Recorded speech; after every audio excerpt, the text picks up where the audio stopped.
Bom dia, meus irmãos, minhas irmãs, sejam todos bem-vindos, todas bem-vindas a mais um encontro da Teologia Pé no Chão, curso Jesus e a Política. Eu sou o Eliseu e esta mão aqui é da Irene. Estamos aqui para fazermos aquele nosso bate-papo de todos os domingos. Enquanto vocês vão entrando aí na sala, eu aproveito para pedir que divulguem esta página, curtam, compartilhem. Lembrem-se também do canal Teologia Pé no Chão, que está chegando a 640 inscritos. Inscritos, 1000 para o ano que vem, acho que já dá para colocar a terceira casa. E esse material também está todo disponível em podcast, em diversas plataformas, basta procurar aí Teologia Pé no Chão. Esse material também é oferecido impresso, aliás, né, eu coloco aí o arquivo, então você pode imprimir o arquivo eletrônico PDF para ter acesso às minhas anotações. Bom, nós estamos estudando Jesus e a Política. Até agora fizemos um esforço para reconstituir o mundo de Jesus. Essas 3 primeiras partes do curso, anteriores, já encerradas, serviram para mostrar o governo romano, o aparato romano no mundo de Jesus. Na segunda parte também a cooperação das autoridades judaicas com esse estado de coisas e na terceira parte a reação do povo. Tudo isso para demonstrar que o poder é uma rede de relacionamentos que abrange o povo todo. O que muda é a distribuição do poder e os instrumentos de coerção.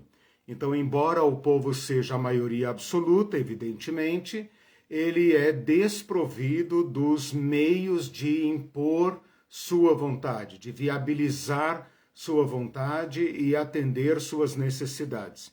E o Estado representa aquela minoria da população, mas que detém, então, a maior parte do poder e também os meios de força e de coerção.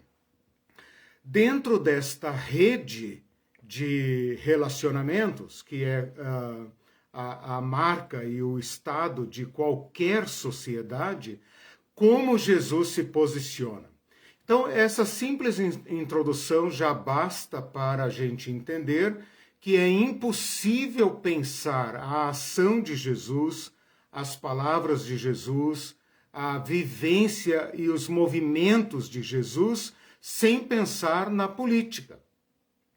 Jesus teria que ser um anjo, quem sabe, um ser espiritual, para não participar, para não estar implicado nessa relação social, que é uma relação inevitavelmente política. Então, quando os cristãos querem ou abstrair Jesus da política, ou então fazer de Jesus um cabo eleitoral, ambos estão equivocados. Por isso, esse nosso esforço lento, gradual, paciente, né? Estamos aqui hoje na 22ª lição, reconstruindo este mundo, não apenas por curiosidade histórica, né? Não apenas para dar informações sobre o mundo do século I, da nossa era, mas para a gente, quem sabe, transpor para o nosso próprio mundo e aprender então com Jesus como nós podemos estar no mundo sendo fiéis à mensagem de Jesus Cristo, sem covardia, sem alienação e sem se permitir, né, a gente não se permitir ser cooptado por esse sistema de poder opressor. Então, até agora, nós falamos sobre um tipo de poder opressor, um tipo de poder cooperativo que também se torna opressor, e falamos por último, na terceira parte do curso, sobre um contrapoder. Por quê? Porque a população também se defende, né? Todos nós queremos a mesma coisa, queremos viver em paz, queremos garantir os meios de viver. Então a sociedade se defende, né? Se ela é muito oprimida, muito brutalizada, é porque o poder opressor está sendo extremamente terrível e ameaçador. Na medida em que esse poder é controlado, como nós pretendemos nas nossas sociedades democráticas, o povo então é mais livre para apresentar suas demandas aos governantes. Como Jesus se coloca, como Jesus lida, como ele participa, como ele age para não ser cooptado, para não aderir a esse estado de coisas. Em que sentido o caminho de Jesus apresenta o novo, ou aquilo que eu poderia tentar expressar numa palavra que eu não sei se existe, se não existe eu inventei agora, a novitude, né? Porque não basta falar em novidade, né? Novidade parece que é fraco. A novitude, aquilo que é novo em si, a um ponto de se defrontar com os poderes, provocá-los e transformá-los. Então essa é a questão. Bom, isso que nós temos feito, então, acho que nas duas últimas aulas, né, na aula 20, na aula 21, é apresentar a teologia bíblica, a teologia das Escrituras, portanto, a teologia mais fontal, mais original do poder. Apresentamos isso há 2 aulas atrás, e na aula passada apresentei a teologia da servitude. Estas 2 categorias não correspondem à categoria dos poderes romano, judaico e popular. Se nós pensarmos em Jesus como servo e o colocarmos na categoria dos escravos romanos ou judeus, nós estamos apenas lançando os cristãos, os seguidores de Cristo, na senzala.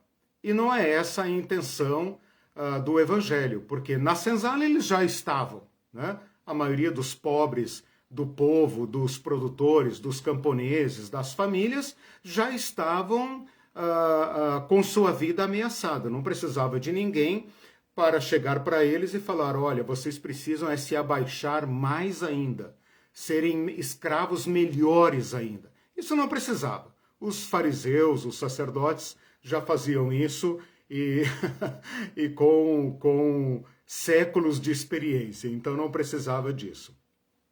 Por isso eu estou apresentando a teologia do poder e a teologia da servitude, para que nós entendamos essas categorias, poder e servitude, ou poder-servitude, né, como sendo uma essência, uma natureza do poder segundo Deus, teologicamente.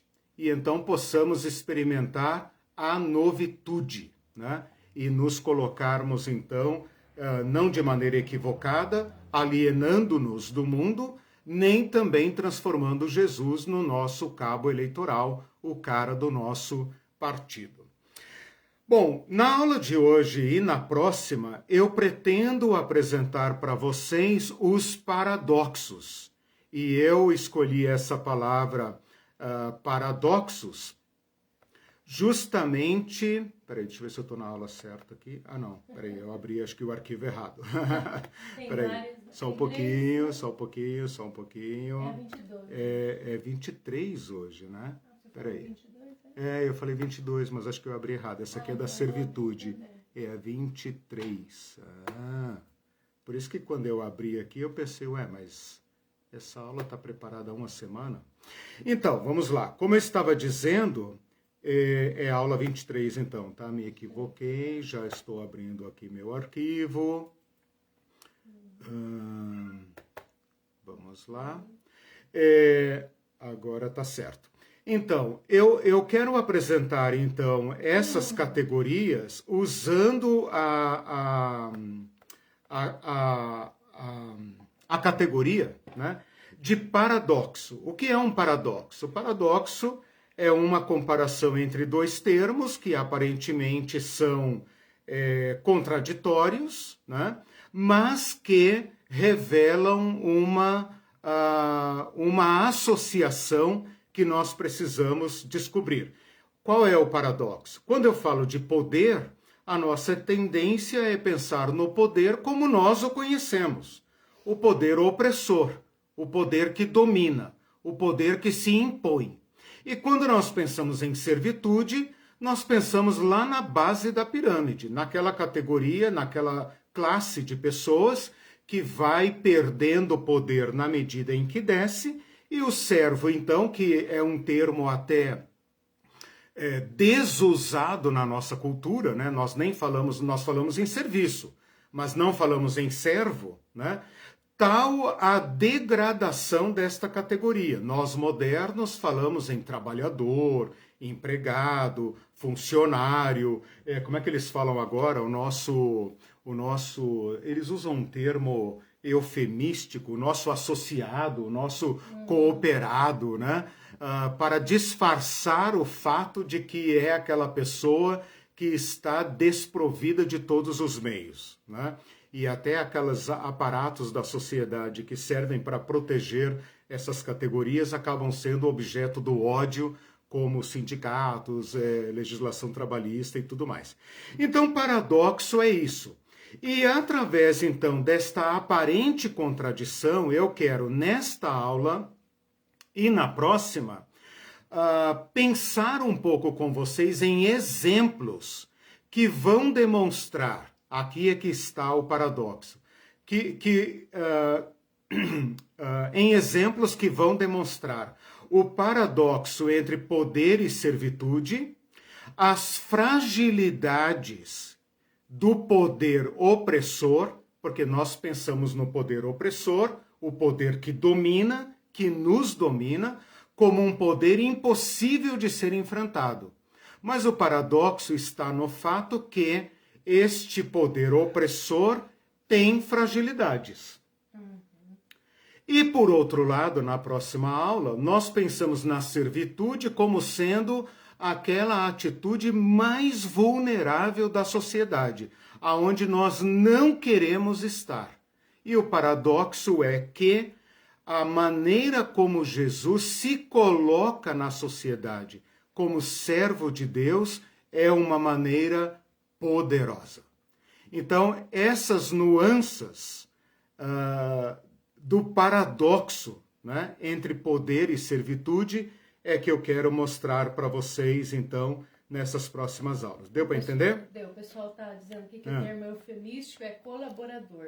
Isso, colaborador. Exatamente. O nosso colaborador. Colaborador é colaborar. Aquele que trabalha ao nosso lado. É óbvio que isso é um eufemismo, né?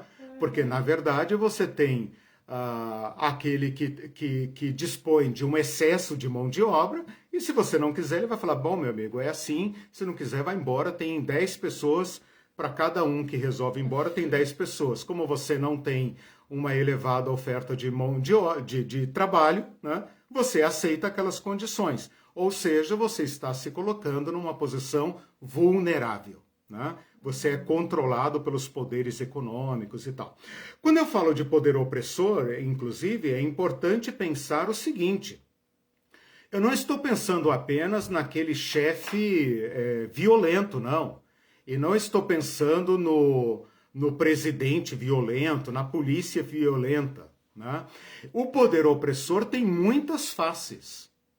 E ela, às vezes, se apresenta, esse poder opressor se apresenta com uma face culta, civilizada, democrática e etc. Mas ainda é opressor, né? Por quê? Porque está privando a pessoa da sua plena realização.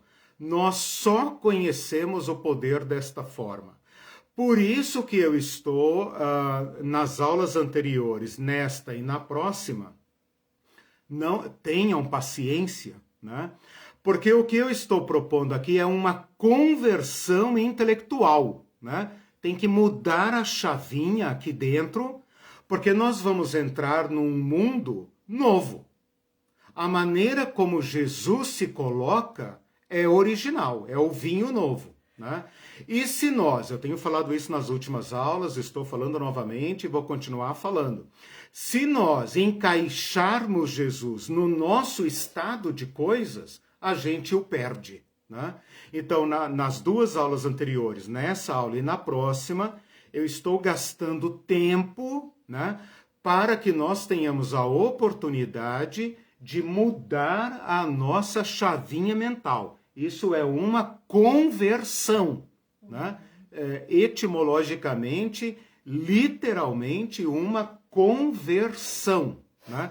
Se nós não entendermos isto, nós ficaremos prejudicados na nossa compreensão de Jesus Cristo.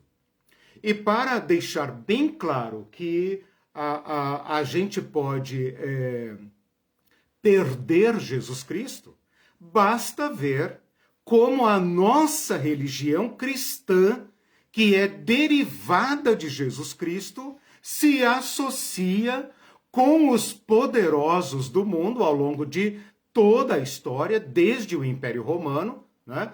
A igreja consegue se articular com os poderes mais opressores da história, desde César até Hitler, né? Para não entrar em maiores detalhes, e como o evangelho é passado para a sociedade como um mecanismo de dominação.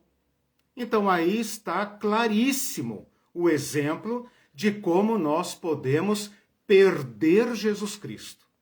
Tem um autor que eu li bastante para as minhas pesquisas, e ele pesquisa muito sobre esse exemplo de Jesus, Walter Wink, né? Walter Wink, com W, né? Walter Wink.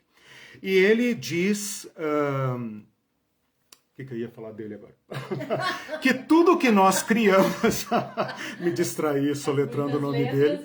Que tudo que nós criamos, e que nós criamos para o bem, que nós erigimos e instituímos para o bem, são imediatamente emancipadas de nós e cooptadas por esse sistema de dominação. Então não surpreende que as próprias igrejas, como estruturas sociais, como estruturas públicas, sejam cooptadas por esse sistema de dominação. E então você vai ver partes da igreja associada aos poderes mais violentos da história.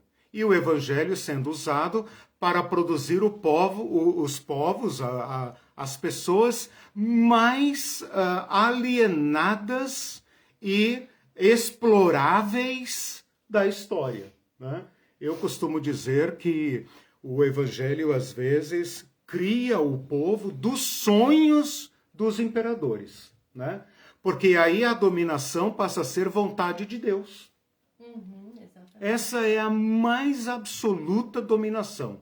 Todo ditador precisa de uma forma para convencer o povo a se sujeitar a ele sem que ele tenha que despender muita violência. Não interessa ao dominador usar fuzil em cada esquina para obrigar o povo a se sujeitar a ele, né? Agora, quando ele consegue fazer isso em nome de Deus, aí, como nós acabamos de ouvir, né, essa é a mais acabada elaboração do mal, né? Por quê? Porque agora você consegue explorar o ser humano em nome de Deus. Isto é possível. Sim. E a história está repleta desses exemplos. Por isso, eu dei uma aula sobre teologia do poder, dei uma aula sobre teologia da servitude, e hoje, então, quero mostrar para vocês paradoxos que vão mostrar como Jesus, ou o povo de Jesus, se coloca diante dos poderosos E o próprio autor do Evangelho mostra que aquele que é apresentado, primeiramente, como poderoso, rei, poderoso, militar, imperador, que dispõe de todo o aparato para impor sua vontade, no fim da história é fraco, fantoche, um bobo, né? Fraco e completamente vulnerável. E aquele que se coloca, quer seja Jesus ou João Batista, que eu vou apresentar aqui, como extremamente vulnerável, é, na verdade, aquele que no final da história é o que tem o poder. Né? Então nós precisamos meditar um pouquinho de paradoxo. Eu vou já entregar as fichas aqui. Eu vou, com a ajuda de alguns autores, eu vou apresentar 6 ocorrências, tá? 6 ocorrências coletadas dos evangelhos para mostrar estas contradições, esses aparentes paradoxos, né? Em que o poder opressor, no final da história, é frágil, e aquele que se coloca como aparentemente frágil é, no final da história, o poderoso. Tá? Então coloque aí, cita, porque eu não sei se vai dar tempo de falar de todos, coloca aí, César e Jesus é um exemplo. Exemplos, 6. 6. Tá? Eu não sei se vai dar tempo de falar todos. 6 exemplos desses paradoxos. Né? Eu não sei se vai dar tempo de falar todos. De qualquer modo, se você entender o jogo de linguagem, você pode, quem sabe, até avançar na tua pesquisa ou, ao ler o Evangelho, prestar atenção nesses paradoxos. Eu vou citar 6, então, e se não der tempo, você entendeu o jogo, você sabe fazer o restante. Então, o primeiro é César e Jesus. O segundo, Herodes e o bebê Jesus, o Jesus bebê, né, Mateus 2, tá? O terceiro, Herodes Antipas e João Batista, tá? Herodes Antipas, né, para diferenciar do Herodão, o Herodinho, né? O Antipas e João Batista, tudo bem? E Jesus preso, Pilatos e Jesus preso. Me dá um sinal para saber se... Tá, Pilatos... E Jesus preso. O centurião e Jesus. Tá? E o sumo sacerdote e Judas. Então eu peguei aqui 6 exemplos. Centurião e Jesus. Né? E o sexto, o sumo sacerdote e Judas. Então vamos lá. O primeiro, então. O imperador César, ele não aparece diretamente no Evangelho, mas ele é mencionado, ou seja, ele nunca está presente ali na Palestina. Mas ele está presente como o símbolo máximo do poder.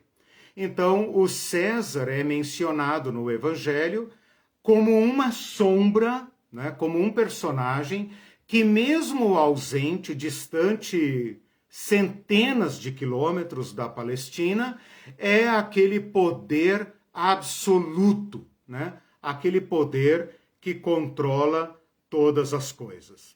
No cenário da tentação, Jesus está numa posição de grande vulnerabilidade.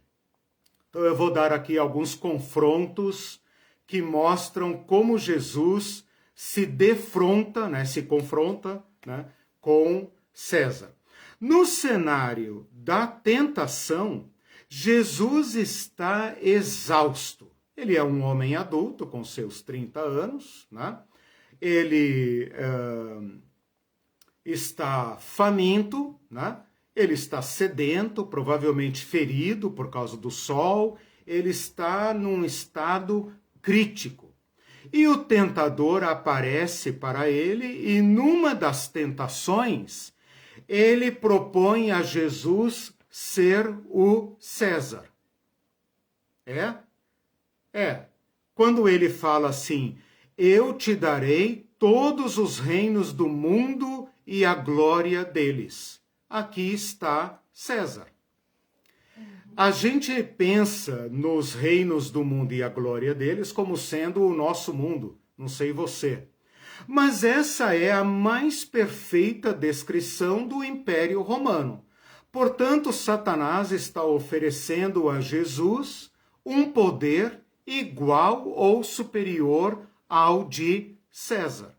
E Jesus, então, como você sabe, responde para ele: vai-te, Satanás, o Senhor te repreenda, está escrito: somente ao Senhor teu Deus adorarás e somente a ele darás culto.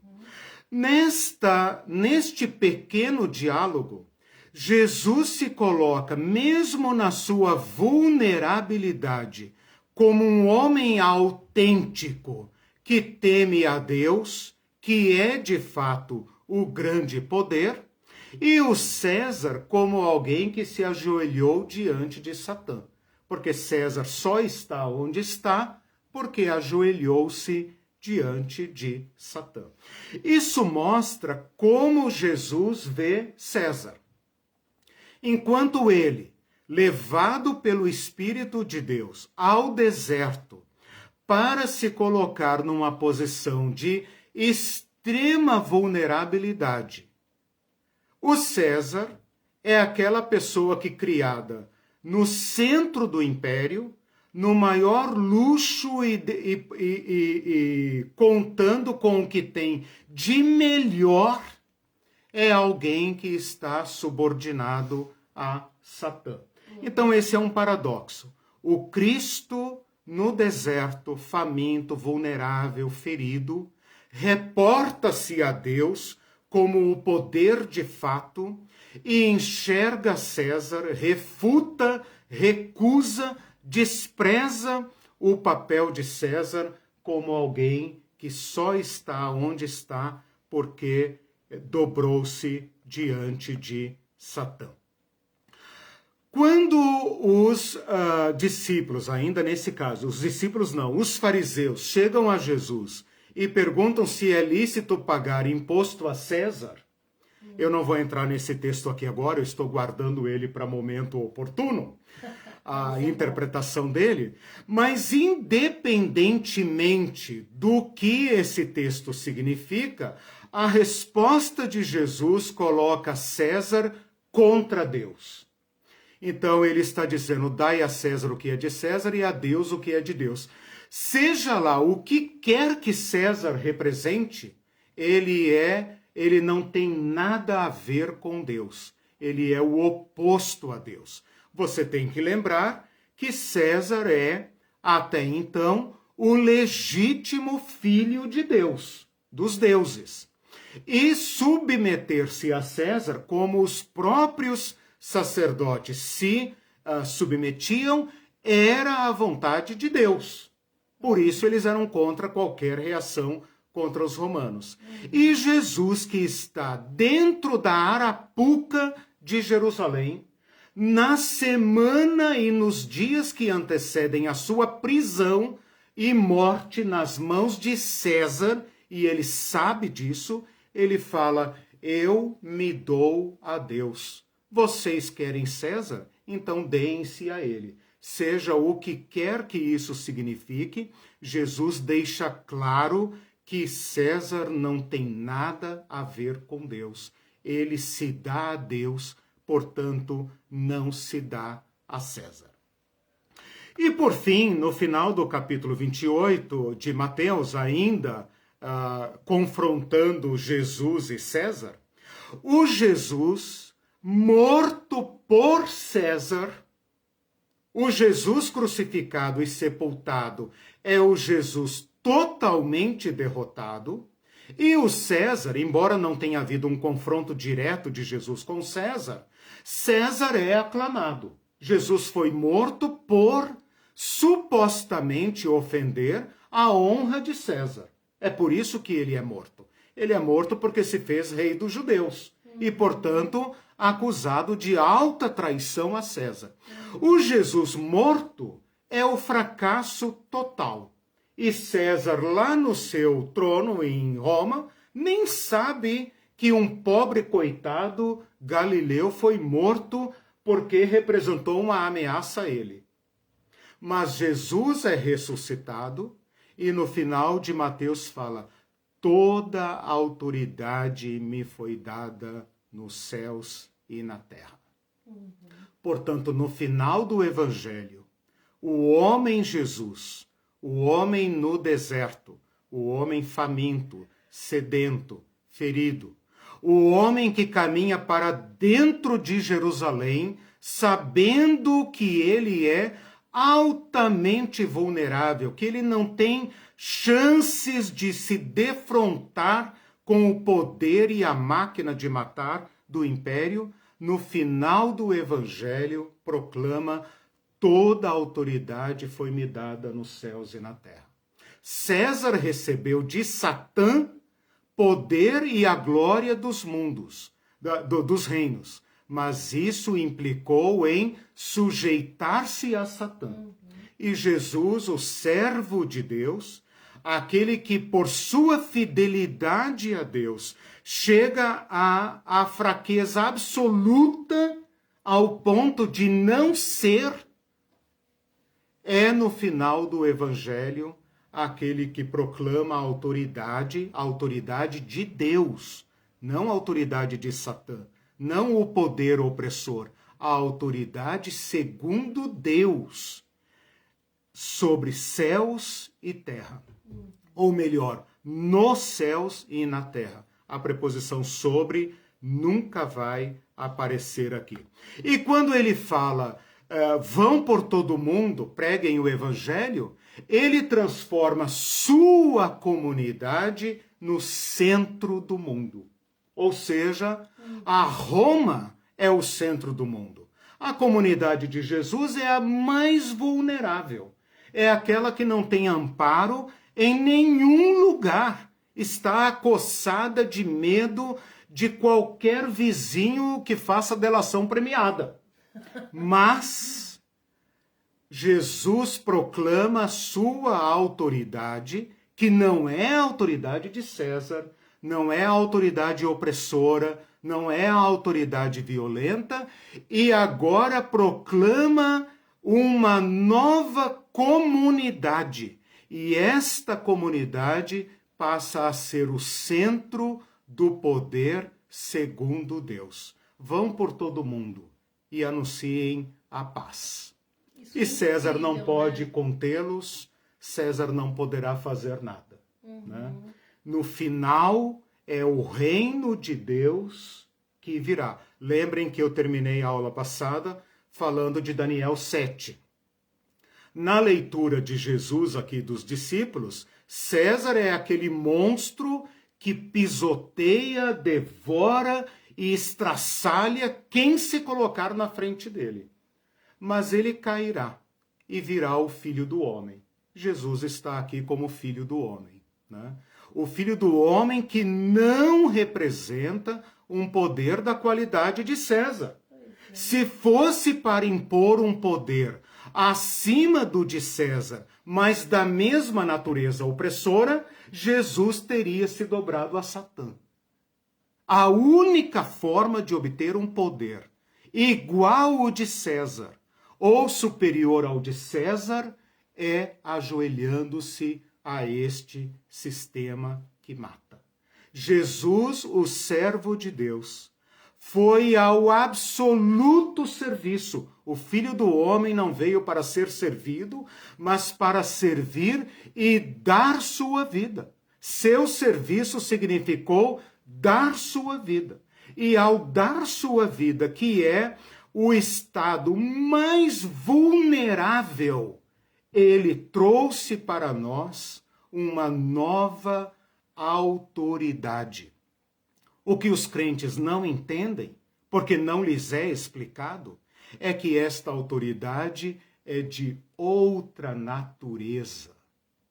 E que para ter a autoridade de César, e todos que hoje representam César, é porque se ajoelharam diante de Satã. Esse é o primeiro exemplo.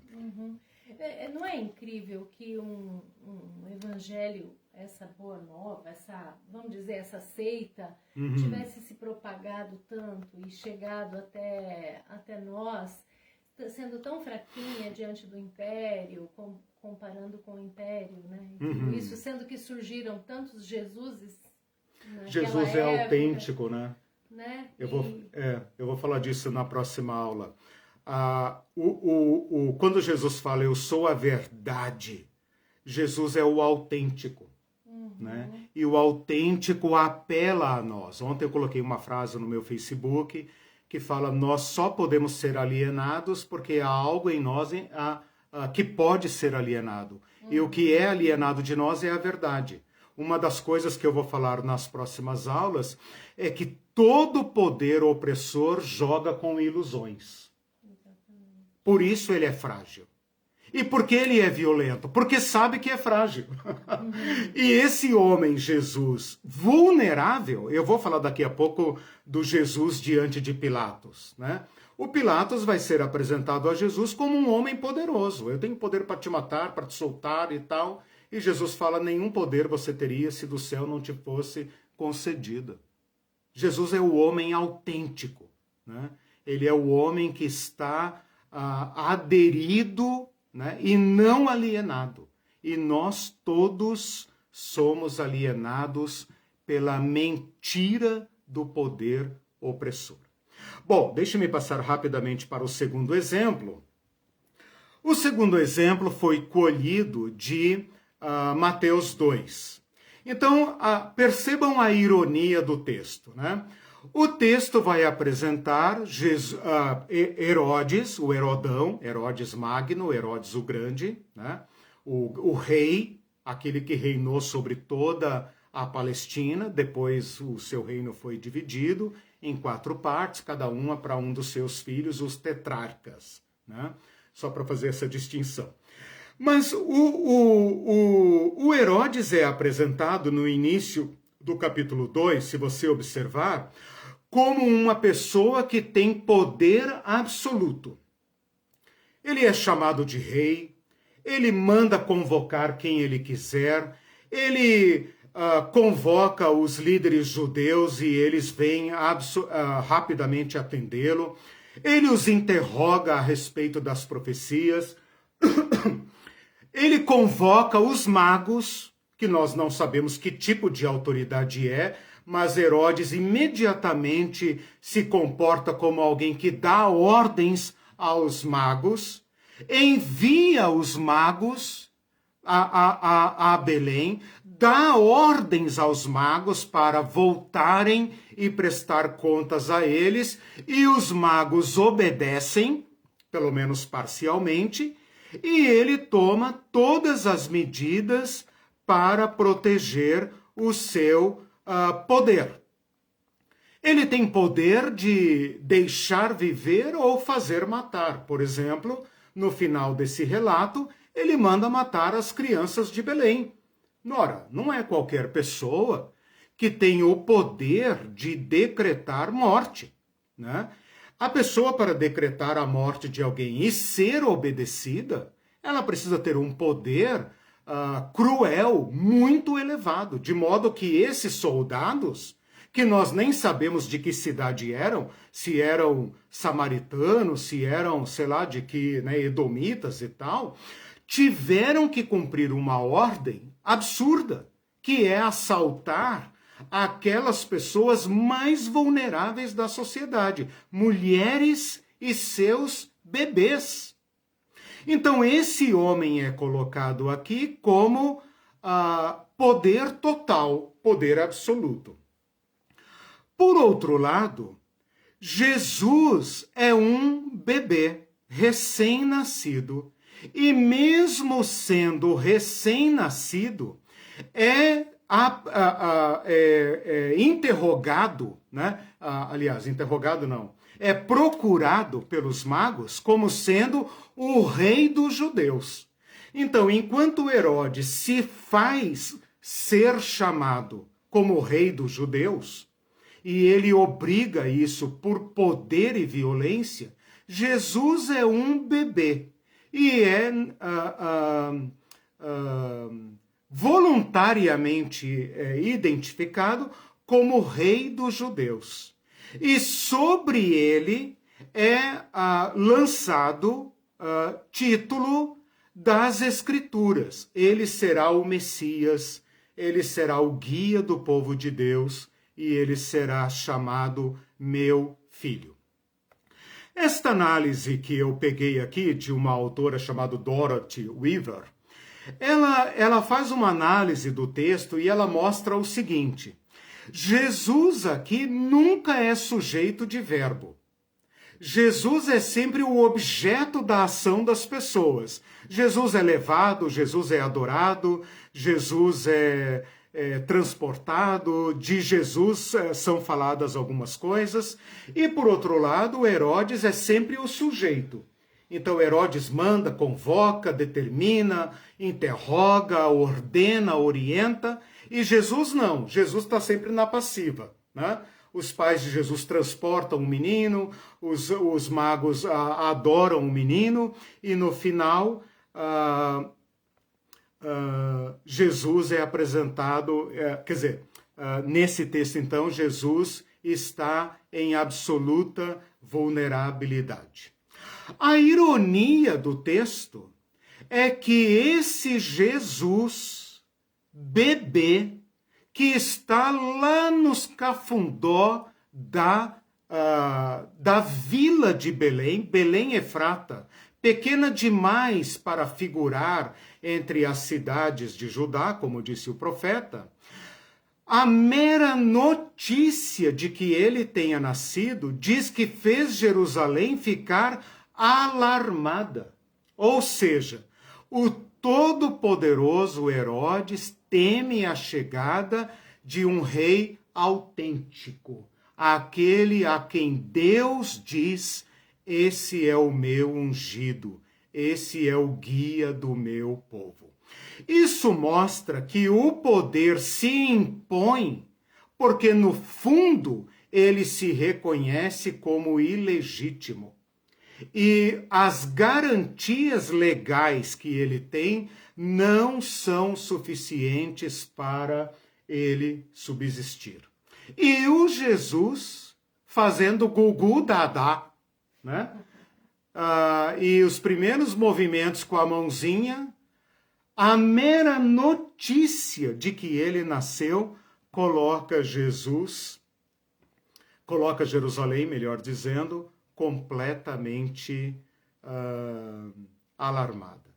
Depois, os magos vão embora e deixam Herodes a ver navios. E a família procurada está a salvo lá no Egito. E depois essa família volta e vai feliz da vida viver em Nazaré. E o relato termina com o velho rei caquético morto, né? Seus filhos lutando para ficar com uma fatia do poder, e o Jesus com sua família leve, livre, solto na vila de Nazaré. Tem uma subversão aqui que nós, leitores, sabemos, mas o rei não sabe. Tem alguém aqui que intervém em favor do vulnerável e subverte o poder do opressor. É o anjo de Deus. É o anjo de Deus que fala: José, vai para o Egito. É o anjo de Deus que fala para os magos: fujam por outro caminho. É o anjo de Deus que fala: pode voltar José e Maria para Jerusalém, porque aqueles que procuravam a morte do menino já se foram. Este é um exemplo de como o Evangelho retrata as fragilidades do poder violento e a solidariedade de Deus, porque este é o poder de Deus em favor dos vulneráveis. Então aqui está um outro exemplo que o próprio texto joga, né, com o testemunho do poder aparente versus a servitude aparente, né? Em que no final do relato, Jesus está salvo e protegido e o Herodes, o Herodão, é que fracassou completamente em preservar o seu domínio. Tudo bem? Sim, a Denise diz assim, as igrejas se dobraram aos propósitos de Satanás em troca de poder novamente. Detalhe que Satanás nem precisou fazer a proposta agora. Exatamente. Olha, um resultado desta pesquisa que eu já lhes adianto é o seguinte. Jesus nunca deu poder sobre. Todo o poder de Jesus é para, nunca sobre. O único poder que Jesus nos deu sobre é sobre demônios, sobre o mal, para enfrentá-lo, para libertar os oprimidos, isso para libertar nos originais exatamente. Todo poder sobre, exceto esse que eu falei agora, é diabólico. Esteja onde estiver, seja exercido por quem for, é diabólico. O homem sobre a mulher, é isso que o pastor sobre todo a igreja, poder, todo poder dominador, todo poder violento, e quando eu digo violento, não é apenas violento no sentido da força física. Qualquer poder que desumaniza, que oprime, que destrói, é diabólico. É de natureza diabólica. Sim. Quando Jesus fala, não vim para ser servido, ele está desmascarando o poder diabólico. O poder diabólico é aquele que procura ser servido. Esteja onde estiver, seja qual for o seu titular. Ele pode ter um título despótico, né? Como o Führer, Hitler, seja lá quem for, o guia, el duce, el comandante, el capitão, né? Capitão não, capitão, né? Seja lá o título que for, eminente, reverendo, o título que for, ele é de inspiração, no final das contas, na sua origem, ele é diabólico. Eu sei que é chocante ouvir isso, mas o poder segundo Deus, esse Cristo que se apresenta como servo de Yahvé, é a mais perfeita imagem de Deus. Nós cristãos temos a tentação, por falar em tentação, né? A tentação de pensar que o Cristo servo é um parênteses na vida de Jesus, né? Que Jesus era lá o príncipe mimado, né? O herdeiro do trono, aquele cara que fala, sabe com quem está falando, eu sou filho do rei do universo, né?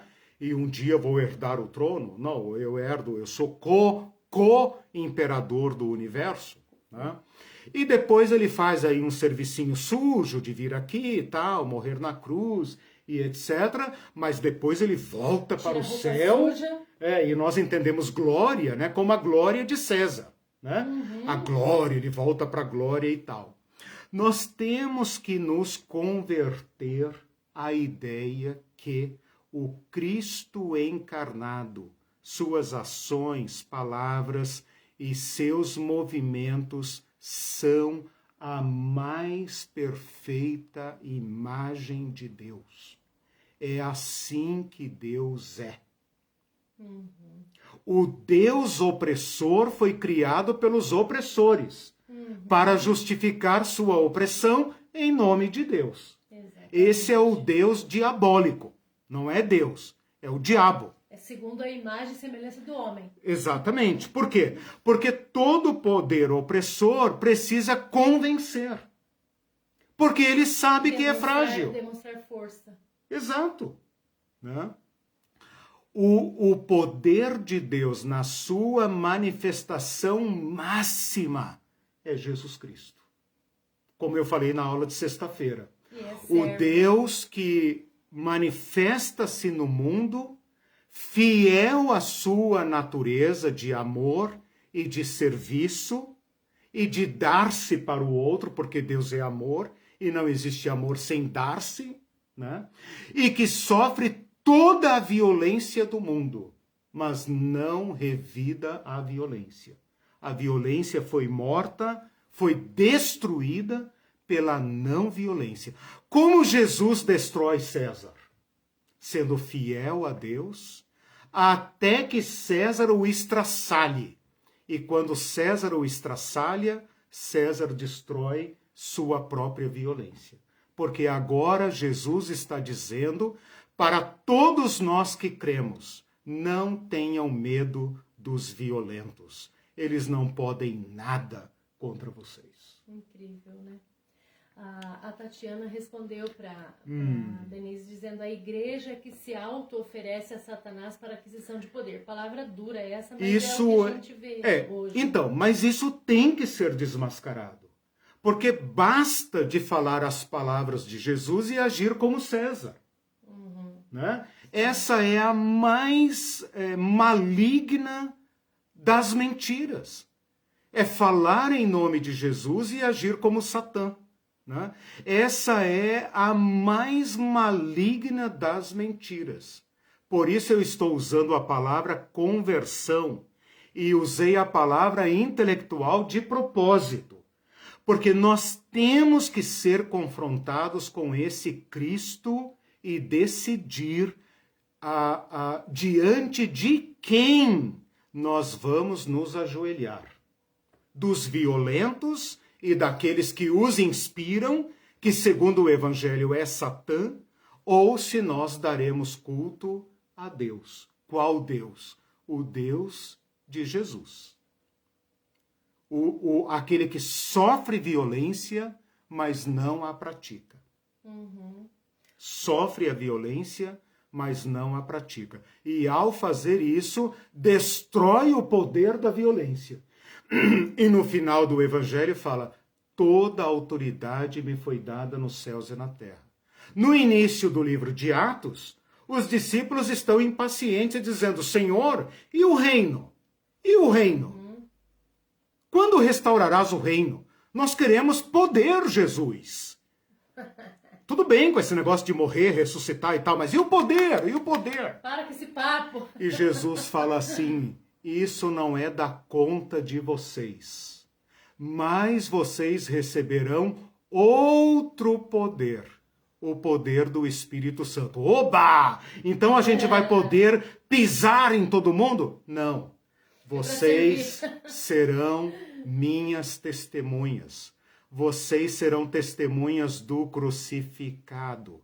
Vocês serão dispersos por Jerusalém, Judeia, Samaria e até os confins da terra. A partir de agora, vocês serão representantes do Deus peregrino. E para isto, para colocar-se nesta posição, é que se precisa do poder do Cristo. Porque para estar na posição do poder de César, é fácil. Basta mentir, iludir e cercar-se de meios de violência. É fácil. É fácil.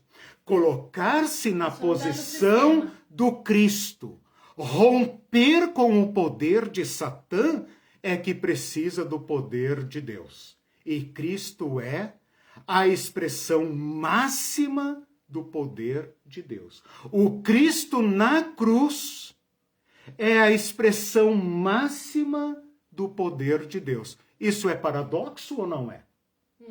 Um homem que não pode tirar a mão para coçar, né? Vulnerabilidade total, que não consegue respirar, que não consegue beber água, que não consegue nada. Este homem é a expressão máxima do poder de Deus. Agora, se a gente não entender a teologia por trás desta atitude de Jesus, aí nós vamos nos tornar a famosa massa de manobra, né? De beijarmos as mãos dos poderosos, porque Jesus mandou. Sim. O Bruno Paiva colocou alguns comentários que você está fazendo. Ele escreveu: o Deus opressor foi criado pelos opressores para justificar sua opressão em nome de Deus. Exatamente. Jesus nunca deu poder sobre as pessoas, mas poder para libertar os oprimidos. O único poder dado por Jesus é sobre o mal, para libertar seres humanos. Exatamente. Todo poder que desumaniza, oprime e destrói é diabólico. São suas palavras que ele retratou aqui. Exatamente. E o Carlos Pereira disse: nossas igrejas conseguem nos fazer uma grande lavagem cerebral, né? Porque foram cooptadas pelo sistema. Isso é uma coisa difícil de enxergar. Mas eu cito de novo aquele autor, o Walter Wink, infelizmente pouco conhecido em português. O material dele está quase que só em inglês. Você encontra aí alguns resumos, algumas resenhas dele e tal. Ele fala: tudo que nós criamos.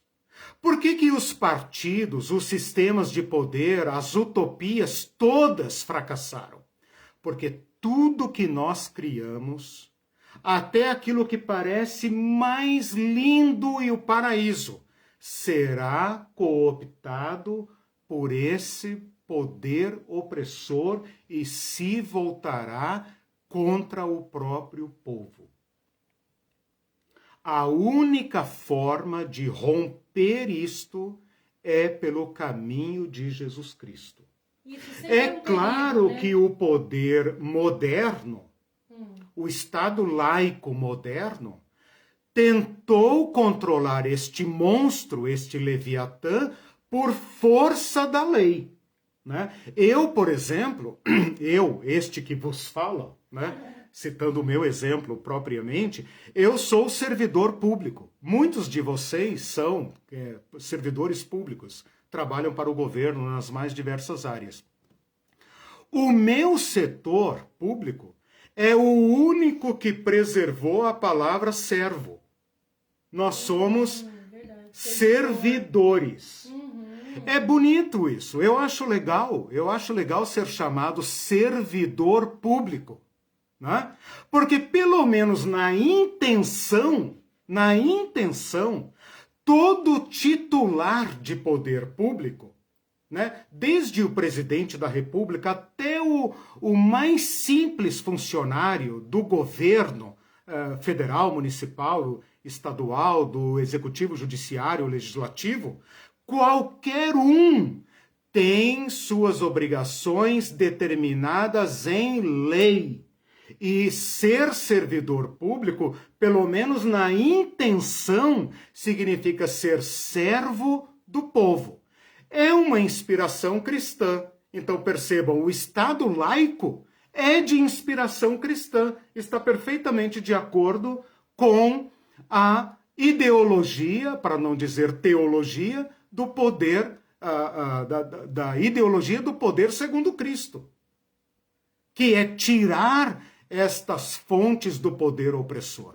Porque a sociedade não aguenta mais déspotas. Né? Tem uns que gostam, né? Vão na porta do quartel pedir, né? Porque o povo se torna cúmplice dos opressores. Né? Não há opressor sem oprimido que o defenda. Né? Os opressores só podem oprimir porque o povo absurdamente é cúmplice dos seus opressores. Né? Como César sozinho, ou tendo lá alguns milhares de soldados, poderia dominar um império que vai da Inglaterra até a fronteira da Índia. Como pode? Como pode? Isso não tem explicação. Por isso o poder tem que se apresentar como violento, para iludir, para amedrontar e para convencer as pessoas que o melhor que elas têm a fazer é sujeitar-se. O Celso faz um comentário bem interessante. Legal. O Celso também é servidor público, né, Celso? Celso. Somos... Não César, Celso. Celso. Veja o poder da igreja opressora descrita na obra de Dostoiévski e Os Irmãos Karamazov, no capítulo Grande Inquisidor. Ok. Aspas, certamente iremos sujeitá-los ao trabalho, mas nas horas de lazer organizaremos sua vida como um brinquedo de criança. Olha só. Diremos a eles que todo pecado será redimido se for cometido com nossa permissão. irão nos amar como a benfeitores que assumem a carga de seus pecados perante Deus. Eles irão nos submeter os segredos mais penosos de sua consciência, resolveremos todos os casos e eles aceitarão nossa decisão com alegria. Fecha aspas. É legal, Celso, você ter trazido isso pelo seguinte, porque às vezes quando eu falo poder violento, poder opressor, a pessoa deve pensar, não conheço, não sei do que você está falando. Mas é legal isso, né? Porque o poder, ele é mais poderoso na proporção em que ele nos ilude. Exatamente. Quanto maior a sua capacidade de iludir, maior o seu poder opressor. Porque, como eu tenho falado aqui, vocês hão de convir, não interessa ao poder opressor ficar com arma na mão em cada esquina para nos obrigar. Isso. Ele tem que nos obrigar aqui dentro, né? Ele tem que nos convencer aqui dentro que nós devemos. A escravidão não foi assim? A escravidão recente, moderna, não foi assim?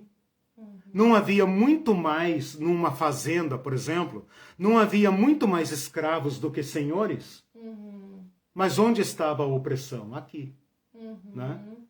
Vocês devem se submeter, é a vontade de Deus.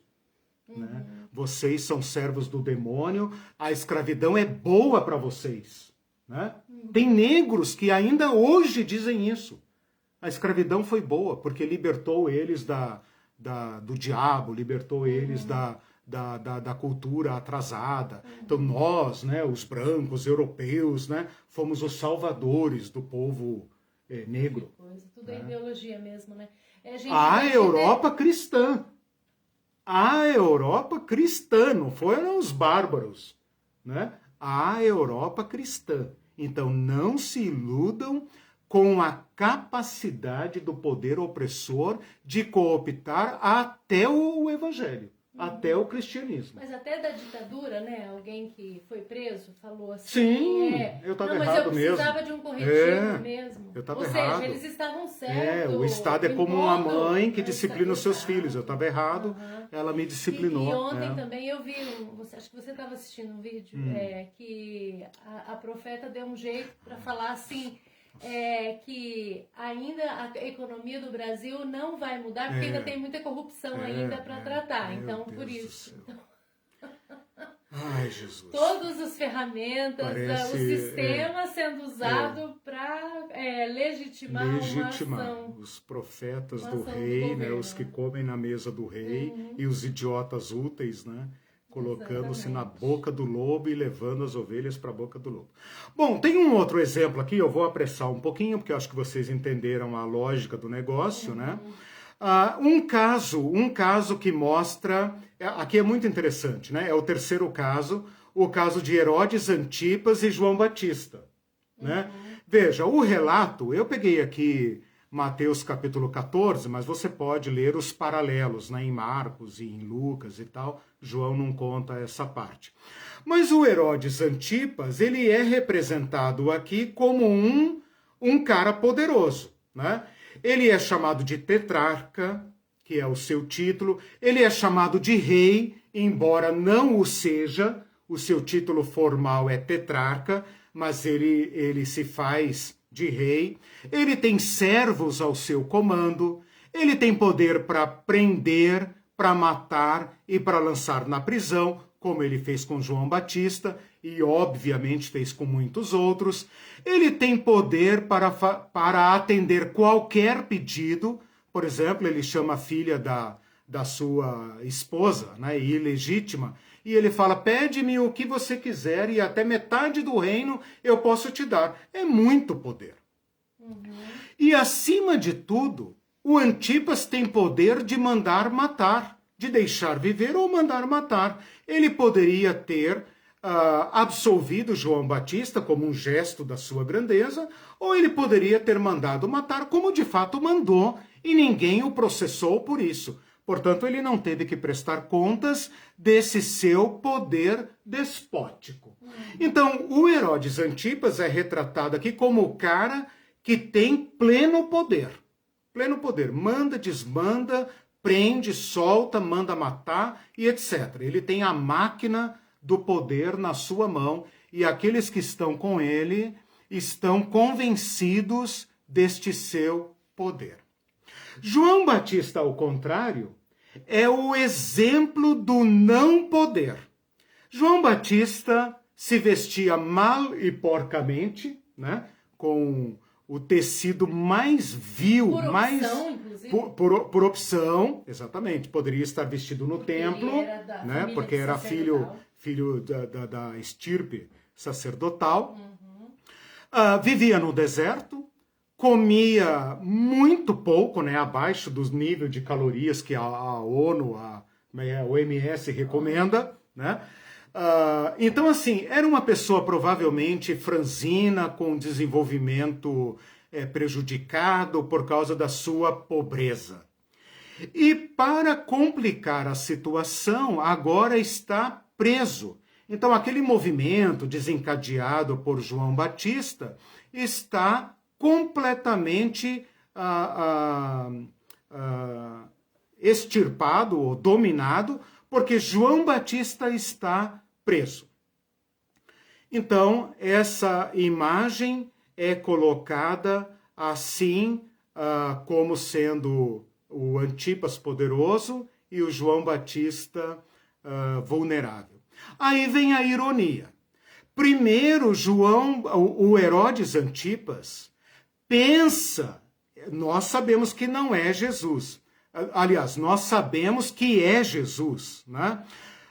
Mas ele pensa que Jesus é João Batista redivivo. Então aqui tem a primeira ironia do negócio. Ele ouve falar de Jesus e ele fala assim, quem é esse cara que está pintando e bordando aí no meu domínio? E ele pensa, não, esse é João Batista que voltou dos mortos. E ele fica apavorado. Por quê? Aquele homem a quem eu não matei, porque temia matar, porque se eu o matasse, o povo se rebelaria. Então, veja, ele prende, mas ele tem medo de matar. Aquele homem que ele foi obrigado a matar contra a sua vontade, então ele não pôde fazer sua vontade, e aqui começa a mostrar o Antipas como um fantoche, né? Agora voltou dos mortos, e nele operam, está escrito exatamente assim lá, nele operam poderes miraculosos. Então vocês imaginem o pavor de Herodes Antipas. Eu e você sabemos que João Batista está morto, decapitado, e nós sabemos que aquele de quem ele ouve falar não é João Batista, é Jesus. Mas isso eu e você que estamos lendo sabemos. O Antipas não sabe. E agora ele tem que se defrontar com um homem que voltou dos mortos e tem maior poder ainda. E ele tem medo. Então pensem na ironia deste relato, né? De um tetrarca que pode mandar e desmandar, fazer e acontecer, com medo de um homem que ele mandou matar, bem matado, decapitado. Né? Não é como alguém que não foi bem matado e tal. No final, o poder de Antipas se volta contra ele. Porque ele não quer matar João Batista, mas tem que matar. Porque agora teme aqueles que estão sob suas ordens. E no final das contas, ele está sob o poder da sua mulher, da sua filha e dos seus convidados. Por outro lado, João Batista viveu uma vida autêntica. João fala de acordo com suas convicções, enquanto Herodes Antipas não faz nada por sua convicção, né? Prende porque a mulher não gosta do cara, não mata porque tem medo do povo, depois mata porque é uma exigência da mulher e da filha. O João Batista é um homem autêntico, que é capaz de falar o que crê ser a verdade, mesmo que isso traga riscos para a sua vida. No final, Herodes Antipas é um homem fraco, um fantoche do seu próprio poder, que tem medo dos mortos, e João Batista é um homem autêntico que não tem medo sequer da própria morte. É um homem que morreu com a sua dignidade, né? Com a sua autenticidade, fiel ao seu chamado. Não fez acordos, né? Não moderou suas palavras, porque precisava desmascarar a tirania de Herodes. Bom, esse é um outro exemplo, né? Um outro exemplo seria Jesus prisioneiro diante de Pilatos, né? Já falei aqui, mas vou recapitular rapidamente. Pilatos aqui é o César presente, correto? O Pilatos é procurador. Procurador é o representante, né? Até hoje, o advogado tem que ter procuração. Ele é um procurador. Estou no 4. O que então O Pilatos e o Jesus prisioneiro, o julgamento ali.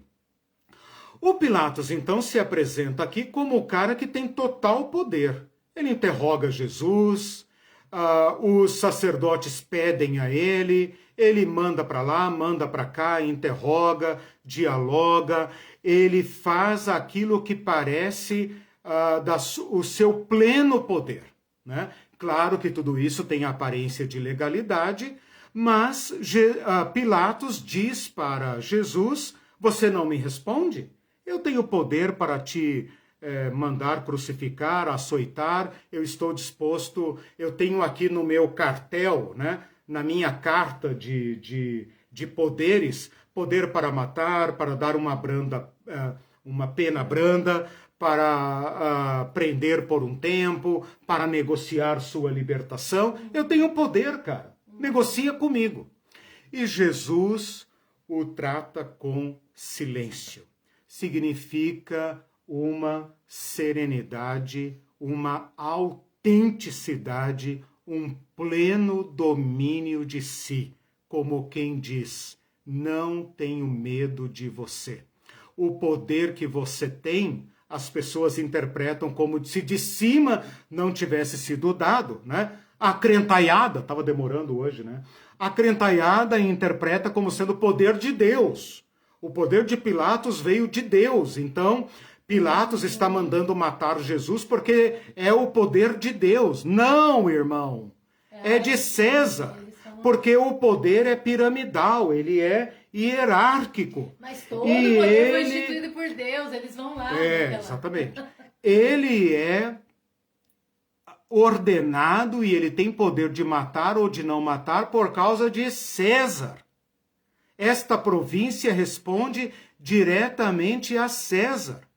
Quando Pilatos enche a medida de violência, o próprio César manda chamá-lo e o pune. Então, o final de Pilatos vai ser triste. Mas, na verdade, então, quem está no comando da situação aqui não é Pilatos.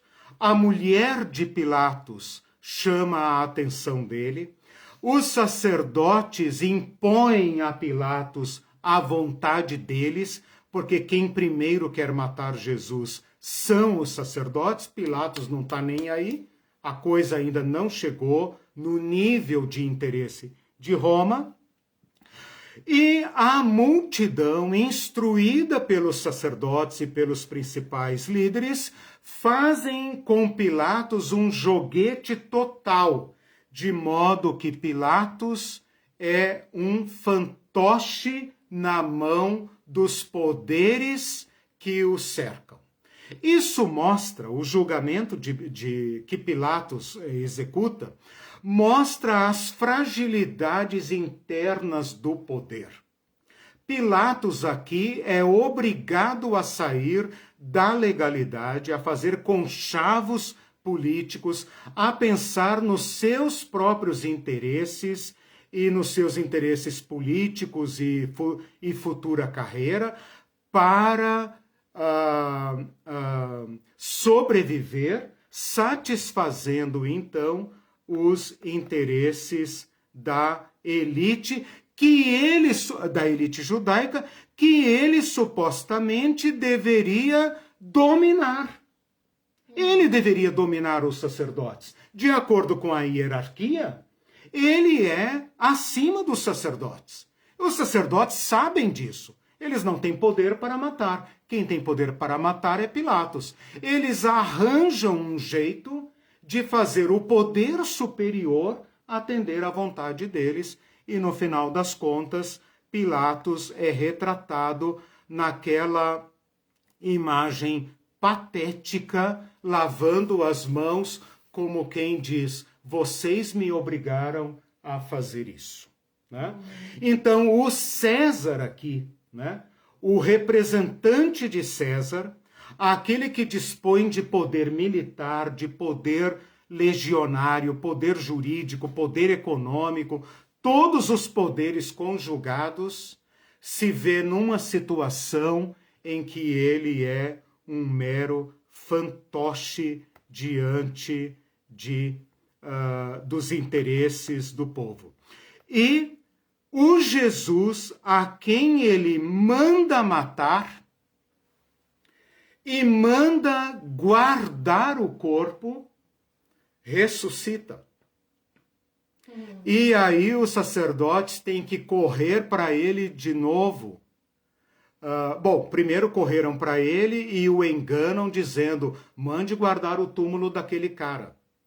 E quando a coisa dá errado, os soldados vêm não para Pilatos, vão para os sacerdotes. Olha aí os soldados de César nas mãos dos sacerdotes. São subornados pelos sacerdotes, de acordo com Mateus.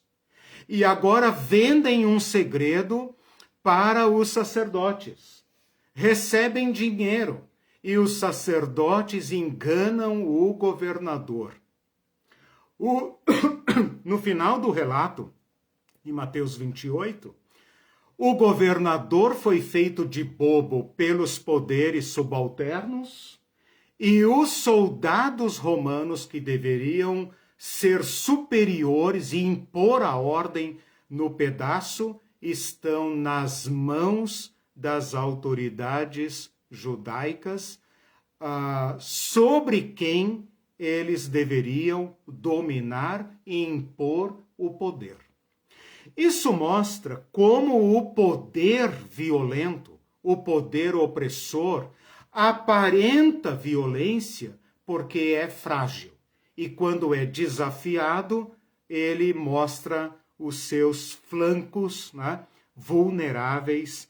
E aqui então está a ironia. Este César, representado aqui por Pilatos, acaba no julgamento de Jesus desmascarado, fazendo conchavos e arbitrariedades para escapar de uma acusação perante aquele que tem poder sobre ele. E para escapar, ele acaba cedendo a conchavos e a arbitrariedades. Está desmascarado o sistema jurídico romano. Um outro ponto que eu queria tratar aqui muito rapidamente está em Mateus 8, quando o centurião romano chega para Jesus e fala: Senhor, salva o meu empregado. A gente não se dá conta que é um centurião romano, a mais alta autoridade militar na Palestina. Já estudamos isso no início do curso. Que chega não para um sacerdote, não para um Caifás e um Anás, nem para um membro do Sinédrio, para um pobre galileu, nazareno, o cara que está no fim da pirâmide social, prostra-se diante dele e fala: Senhor, tratamento que só poderia ser dado a Pilatos, ao representante de César, e a César. Este pobre coitado, general, capitão, sei lá o quê, do exército romano, chega-se para o mais baixo dos seus súditos e fala: Senhor, eu sou o homem que tenho autoridade. Eu mando ir e ele vai, mando vir e ele vem, mando fazer e ele faz, mando isso, mando aquilo. Mas eu não tenho poder para curar o meu servo. E você tem. Então manda. Eu sei que você tem um poder que eu não tenho. Imagina a cena. Imagina a cena. Jesus com aquela cara de nazareno, né? Com aqueles traços de escravo, né? Como diziam os elegantes soldados, os senadores romanos, né? Judeu e sírio é povo que nasceu para a escravidão. Com aquela cara errada, né? Aquela cor de pele errada, aquela origem, aquela estirpe completamente errada, não poderia ser mais errado. E o centurião romano, cidadão romano, né, que poderia ter uma carreira militar brilhante, poderia chegar, quem sabe, a senador romano, a procônsul, a governador, quem sabe até uma autoridade do império superior. E quando Jesus fala, eu irei curá-lo, ele diz mais: Senhor, eu não sou digno que tu entres na minha casa. Dê uma ordem e o meu servo será curado. E Jesus fala, que fé grandona. Né? A gente presta atenção apenas nessa conclusão de Jesus. Mas nós vemos aqui um cidadão com a sua máxima vulnerabilidade social, cultural, política, diante de uma autoridade não apenas militar, mas de um representante militar do povo que rouba o povo de Jesus, dizendo, Senhor, como quem disse para Jesus nas palavras de hoje, Sua Excelência, por clemência, dirija-se à minha pobre residência, não entre, porque eu não sou digno. Né? Então, esses paradoxos que a gente tem que perceber no Evangelho. A Marlene está perguntando sobre isso. Então, quando esse capitão chamou Jesus de Senhor, foi uma revelação divina que ele teve? O que houve ali? Né? Não necessariamente. Naquele contexto, é difícil para mim hoje entender como ele pode ter chamado Jesus de Senhor. Não. Boa observação. Não necessariamente. Não tem a ver com o Senhor Deus, o Senhor Yahvé. Mas, de qualquer forma, ele deu a Jesus um tratamento extremamente elevado, que no Império Romano, nós sabemos, era primeiramente de César. Ele reconheceu. César era o Senhor e seus representantes. Portanto, naquela circunstância ali, quem é César é Pilatos. Pilatos César não, é Senhor, Kyrios. É Pilatos. Então, Marlene, aqui não. Aqui nós não precisamos fazer uma leitura teológica, não. Você tem toda a razão. Podemos ficar aqui com um tratamento respeitoso. Mas, por exemplo, de novo, né? Eu sou servidor público. O serviço público, né? Quem está aí, o Celso e os que são servidores públicos, especialmente quem trabalha na magistratura, nas casas, né? Do Ministério Público e da magistratura, sabem que o topo da pirâmide são os juízes. Eles são semidivinos. E eles têm, por força do cargo, um tratamento que lhes é devido. Você pode ver lá, por exemplo, uma CPI da Covid, o cara está xingando o outro, mas ele tem que falar Vossa Excelência. Vossa Excelência me respeite. Vossa Excelência. Vossa Excelência. Porque é obrigado, é um título honorífico que lhe compete. Você não pode se reportar a uma autoridade, por exemplo, a um juiz, ao presidente da República, a um ministro, ao governador, etc., sem tratá-lo como Vossa Excelência. Então nós aqui sabemos, nós na nossa cultura sabemos os devidos tratamentos que nós devemos dar ao juiz, ao reitor da universidade, né? Ao papa, né? ao bispo, etc. Nós sabemos. Pronomes de tratamento, não é, professora? Pronomes de tratamento. Esta palavra aqui, Senhor, não está no nível teológico, não. Não está, seguramente. Ela está nesse nível político, que esse tratamento era reservado para as autoridades do império. E quando o centurião se reporta a Jesus dizendo, Senhor, atende-me, né? Se ajoelha diante de Jesus. Veja aqui em Romanos 8, se tem a cena da... eu não me lembro dos detalhes. Aqui, a cura do centurião, dá uma olhadinha aqui, para ver se em Mateus fala que ele se ajoelha. Lucas também tem o texto paralelo. Implorando. Bom, de qualquer forma, mesmo que não tenha se ajoelhado, ele adotou uma atitude servil. Não sou digno que entres em minha casa. Não sou digno que entres em minha casa. O romano é que deveria desprezar o judeu. Falar, imagina numa casa grande, imagina numa casa grande um senhor, né? Um senhor de engenho, descer na senzala, chamar um negro ou uma negra e falar, Sua Excelência, poderia mandar que o meu filho viva? E ela, uma benzedeira. Aí ela fala assim, pois não, senhor, eu vou lá. Não. Eu não sou digno que você entre na casa grande. Eu não sou digno. É algo mais ou menos assim, né? Então, Jesus se admirou muito, né? Jesus se admira muito, claro, porque ele demonstra uma noção de autoridade impressionante, né? Mais ou menos como aquela de Pedro, que fala, tu és o Cristo, né? Falou então, que Israel achava fé. Isso, exatamente. Tá? Bom, por último, então, apenas para pincelar, eu queria mencionar aqui rapidamente o caso de Judas, quando depois de haver traído Jesus, desgraçadamente corre ao sacerdote e pede perdão.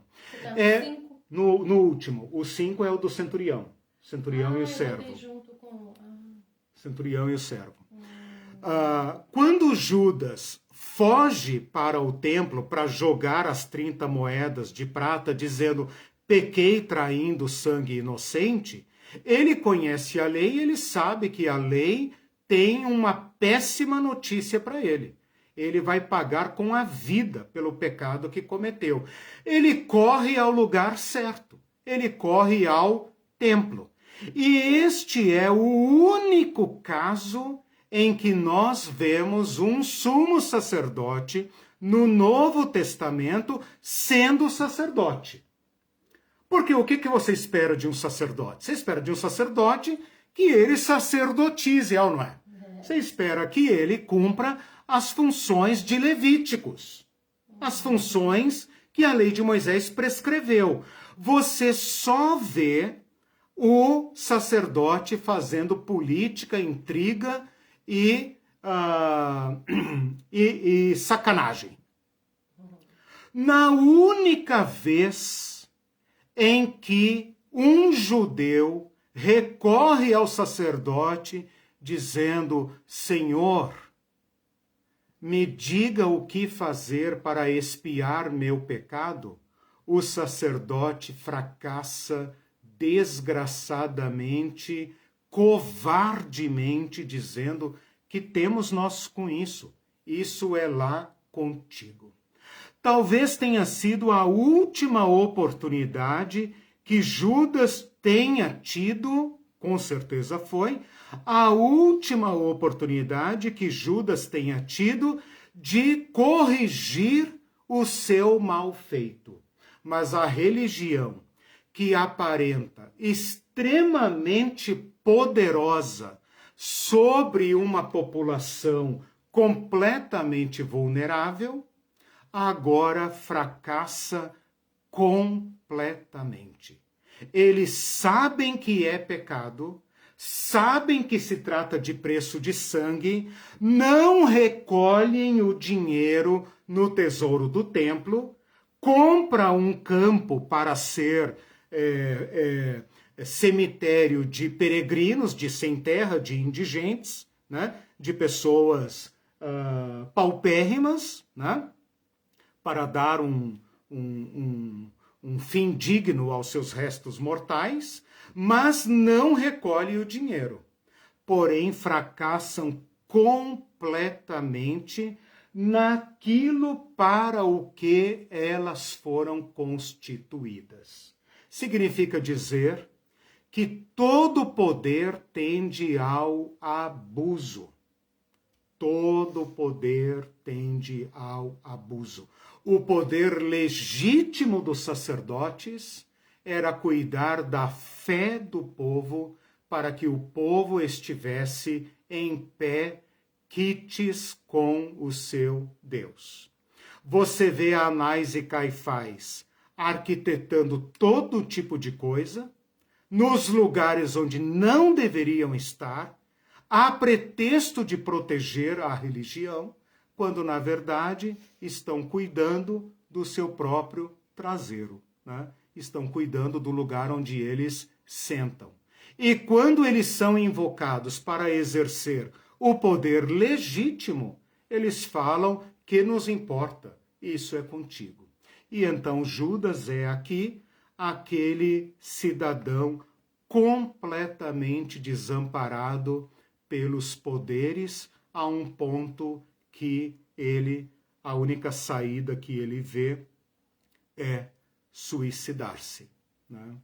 E aquele Cristo que foi morto pelos sacerdotes, num abuso explícito de poder, derramou o seu sangue para perdoar pecados. Portanto, Judas foi no lugar errado. Então não adianta dizer para as pessoas, vão à igreja, a igreja é o lugar certo, etc, etc. A igreja pode se tornar um lugar de morte. O templo não deixa dúvidas. Por isso, antes de morrer, Jesus ataca o templo, Jesus com os seus braços estendidos, completamente vulnerável, provoca um ataque no templo que é insuperável. O véu se rasga de alto a baixo e Jesus desmascara completamente aquele sistema falso. E a partir daí, este vulnerável, este a quem Judas traiu, junto com os sacerdotes, é o sangue dele que vai remir os pecados. Portanto, nós podemos recorrer a instituições despóticas, desviadas, abusivas, diabólicas, para buscar libertação e recebermos delas a suprema opressão. Sim. Aí o diz assim, meu Deus, que aula. Qualquer semelhança com a política brasileira não é mera coincidência. Exatamente. Eu agradeço essa observação sua, Aildinha, porque nós estamos lendo o Evangelho para ler, de fato, o nosso mundo. Né? Então, eu fico muito feliz com a tua reação, porque, como eu sempre tenho dito, esta aula não é apenas de curiosidades históricas e teológicas, pelo contrário. Nós queremos fazer uma leitura do mundo de Jesus para encontrarmos Jesus no nosso mundo. Agora nós podemos começar a ver os servos de Deus no mundo. Os servos de Deus no mundo. Eles estão aí. Servos e servas de Deus. Eles atravessam as instituições, eles atravessam as igrejas, eles atravessam muros, gaiolas, eles atravessam. E eles servem a Deus com fidelidade extrema e não tem medo do poder opressor, porque sabe que o poder opressor é nulo diante do verdadeiro poder, que é o poder de Jesus. E o poder de Jesus não tem contato, não tem parte com o poder diabólico, que se instrumentaliza através do que nós criamos, né? Eu falei agora não tem parte, lembrei do nosso encontro lá, a Ildes e demais irmãos que participam do nosso grupo libertário, naquela cena do lava-pés, né, que nós vamos estudar mais para frente, né? Quando Jesus fala, se eu não te lavar os pés, não tens parte comigo. Ou seja, para ter parte com Jesus, tem que assumir a diaconia. É engraçado que ela falou da política, né, brasileira, e a gente vê que o cenário é o mesmo, porque ainda é a cooptação da religião para servir aos fins políticos. O poder sempre vai fazer isso. Da mesma maneira, hoje é isso que acontece. Exatamente. Né? A religião legitima o poder indevido, legitima o poder daquele que está conclamando um golpe contra a nação brasileira. Ai, meu Deus do céu. Está chamando... Eu vi um vídeo em que um pastor está falando... Deus mostrou para ele. Mostrou para ele que vai ter estado de sítio. Gente, estado de sítio nem faça propaganda disso. Horrível. Deus deu a caneta para ele assinar os decretos do golpe. Caneta de ouro, que é a autoridade de Deus. Exatamente. Portanto, se vier golpe, o Deus desse povo é o autor por trás da besta. E aí os cristãos, os evangélicos, nos comentários, bastante comentários eu recebo essa palavra. Não, glória a Deus. Em vez de falar, misericórdia, Senhor, tem misericórdia da nossa nação. Não, glória a Deus. Que haja temor de Deus no nosso coração. Os falsos mestres darão contas a Deus disso, né? Impressionante. Todo servo de Deus, toda serva de Deus, segundo Cristo, já foi assediado para aderir ao sistema. Todo servo de Deus, toda serva de Deus, já foi assediado por alguém para aderir ao sistema.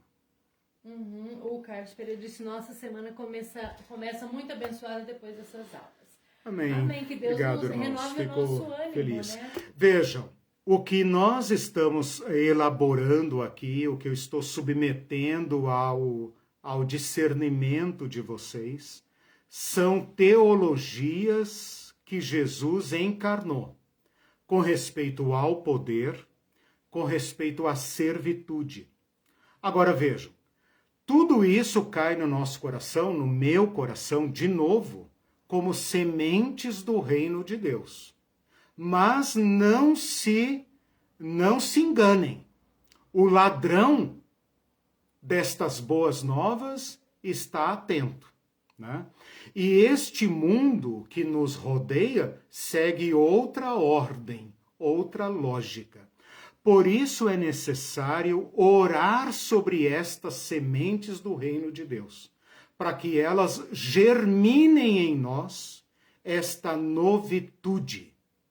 Porque a sociedade não vai nos dar isso. Requer uma conversão.